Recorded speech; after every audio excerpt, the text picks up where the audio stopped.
guess what it is? 3, 2, 1, 0. It's a beehive or a wasp hive. And I was so surprised to find it in our garden.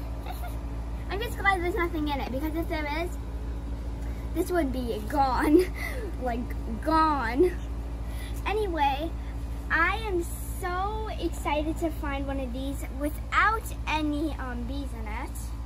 And my question is, how do they make honey in this? Like how? But look at our flowers over here. I'm gonna smell them. I remember when we first moved here, and they got me one of these, and it was way too strong.